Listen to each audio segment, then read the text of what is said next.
thank you for joining me. Today we're going to learn how to work in continuous rounds as well as 2 methods to keep track of those rounds. Let's get started. What I have here is I have the first round done of the piece I'm making, and I am going to place a stitch marker at the front of that last stitch where that little V is to show me where the last stitch was. Now, to move on to the next round, we don't want to join or chain one or anything. We're just going to start working straight into that next stitch. So we complete a single crochet there, and then we're going to do another single crochet just because we're increasing for our second round. And then we're going to speed it up here, and I'll show you what we're going to do when we finish this round.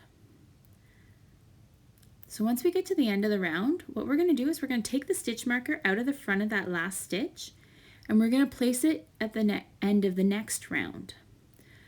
So the thing about continuous rounds is that you really can't tell the beginning and end of them unless you keep track with a stitch marker or a piece of yarn like I'm going to show you here.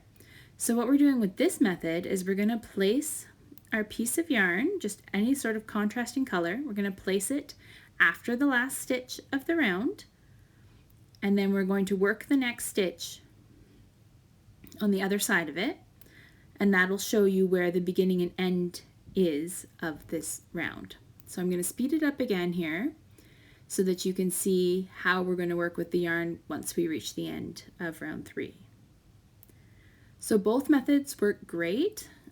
It just depends what sort of resources you have around you. So what we're doing here is we're going to pull a piece of yarn to the front. So we're kind of making like a running stitch with our contrasting yarn to show, it'll signify the beginning and end of each round. So again, we're going to go ahead here and we're going to speed up the video until we reach the end of our round.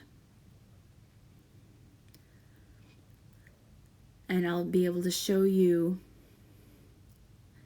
how we're gonna weave this right back to the back of our work. And again, you want to make sure that it's in between the last stitch of the last round and the first stitch of the next round.